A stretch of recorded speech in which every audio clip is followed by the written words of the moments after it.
या उससे कम वक्त में खत्म हो जाती है, तो इस बात की संभावना है कि आप ई या एस क्वाड्रेंट में रह रहे हैं। बी या आई क्वाड्रेंट वाला व्यक्ति बरसों तक काम न करे तो भी उसे पैसा मिलता रहेगा। आई क्वाड्रेंट के जीवन मूल्य, निवेश पर मुझे कितना लाभ हो रहा है। आई क्वाड्रेंट के लोग जिस चीज को सबसे ज्यादा महत्व देते हैं वह है आर्थिक स्वतंत्रता। निवेशक को यह विचार पसंद होता है कि उसके बजाय उसका पैसा मेहनत करे। निवेशक कई चीजों में निवेश करते हैं। वे सोने के सिक्कों, जमीन जायदाद, कंपनियां या स्टॉक, बॉन्ड्स या म्यूचुअल फंड जैसी कागजी संपत्तियों में निवेश कर सकते हैं।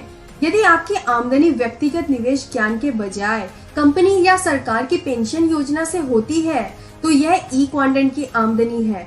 दूसरे शब्दों में, आपकी बरसों की सेवा के बदले आपका बॉस या कंपनी आपको अब भी भुगतान कर रही है।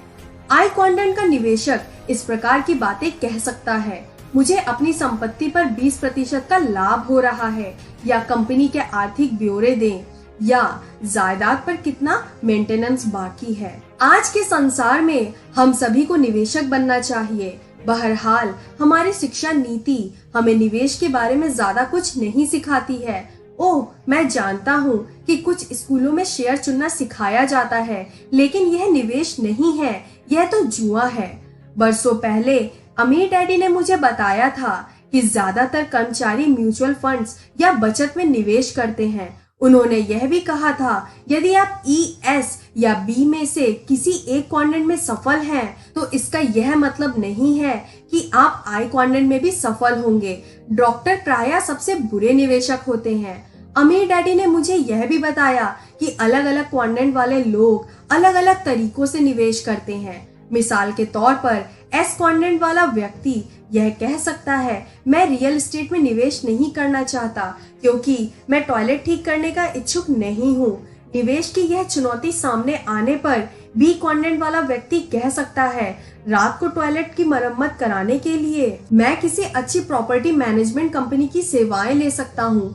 दूसरे शब्दों में, एस क्वाड्रेंट वाला निवेशक यह सोचेगा कि उसे जायदाद की देखरेख खुद करनी है, जबकि बी क्वाड्रेंट का निवेशक सही देखरेख करवाने के लिए किसी दूसरी कंपनी की सेवाएं लेगा। अलग अलग लोग, अलग अलग मानसिकताएं, अलग अलग क्वाड्रेंट्स, अलग अलग जीवन मूल्य। अब तक आपने शायद अंदाजा लगा लिया होगा कि मैं किस ओर जा रहा हूँ। यह दरअसल एक बहुत आसान चीज से तय होता है। यदि आप अमीर बनना चाहते हैं तो आपको अपने रहने का स्थान बदलना होगा।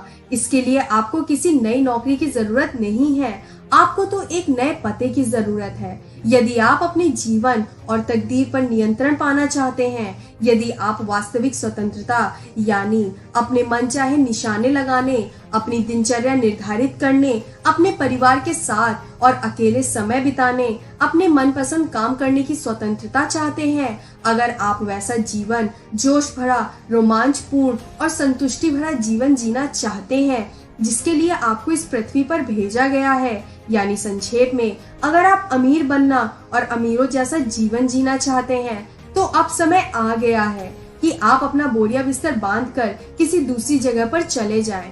अब समय आ गया है कि आप चार्ट के बाएं हिस्से से निकलकर बी और आई क्वाड्रेंट की ओर पहुंच जाएं। अध्याय 5, उद्यमी की मानसिकता। कॉलेज पूरा करने के बाद मैंने MBA करने के लिए एक पारंपरिक बिजनेस स्कूल में नाम लिखा लिया ताकि मैं एक प्रशिक्षित और शिक्षित उद्यमी बन सकूं। बहरहाल 9 महीनों बाद ही मैंने बिजनेस स्कूल छोड़ दिया।